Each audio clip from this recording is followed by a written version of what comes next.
L'an dernier, on a beaucoup parlé du transfert de Pogba à Manchester United, car c'était à l'époque le niveau maximum d'indemnité de transfert, qui a été battu 3 fois cet été par Neymar au PSG, Mbappé au PSG également, et Dembélé à Barcelone. Mais il ne faut pas oublier que ces transferts-là représentent uniquement le sommet de l'iceberg des transferts. Donc on parle ici de 3 transferts, il y a des milliers de transferts chaque été. La plupart des transferts, une grande majorité des transferts sont réalisés sans indemnité de transfert. Donc ce sont uniquement des joueurs qui en fin de contrat changent de club. Et sur les transferts qui comportent des indemnités, la plupart sont des indemnités très faibles. Donc il y a vraiment une grosse concentration de revenus autour de quelques joueurs, autour de quelques championnats. Mais quand on parle du footballeur moyen, il ne faut absolument pas considérer qu'il a les mêmes revenus que Neymar et que les indemnités de transfert sont équivalentes. Lorsque le système des transferts a été validé par un certain nombre d'acteurs au début des années 2000,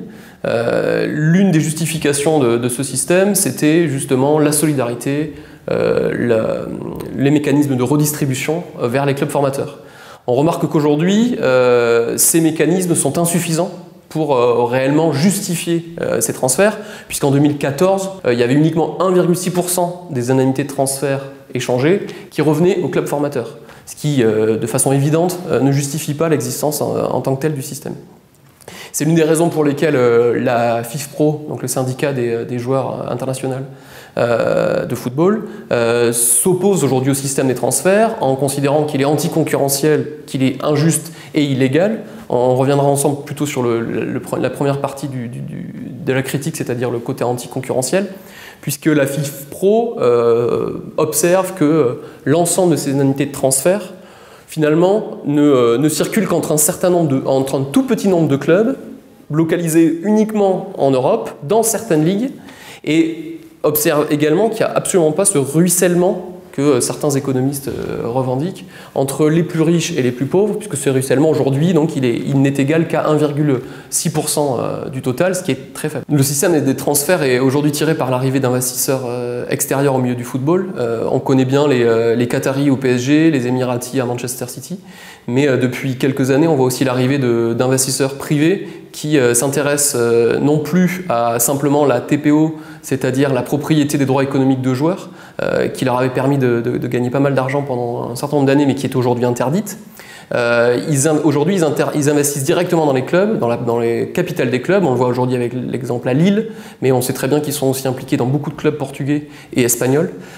Donc ce sont des investisseurs qui sont là vraiment pour faire de la spéculation, du trading joueur, ce qu'on appelle, c'est-à-dire acheter des joueurs préformés, donc ils ne sont pas forcément intéressés par la formation, ils achètent des joueurs très jeunes, en espérant que certains deviendront de grands joueurs et qu'ils pourront réaliser des opérations de spéculation très importantes. Donc ça génère aussi un certain nombre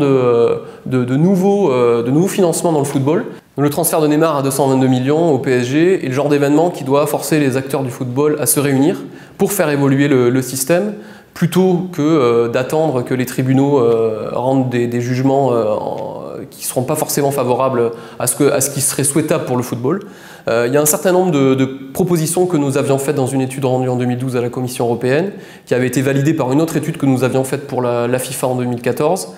qui vont, on espère, dans le bon sens, et on sait qu'il faudra l'implication de l'ensemble des acteurs, à la fois les clubs évidemment, les institutions dirigeantes, mais également les joueurs qui sont toujours aujourd'hui assez peu écoutés et assez peu impliqués dans l'ensemble des évolutions de la réglementation. Et c'est vraiment le bon moment pour l'ensemble de ces acteurs de se réunir et pour qu'on avance dans le bon sens, enfin, sur ce système des transferts.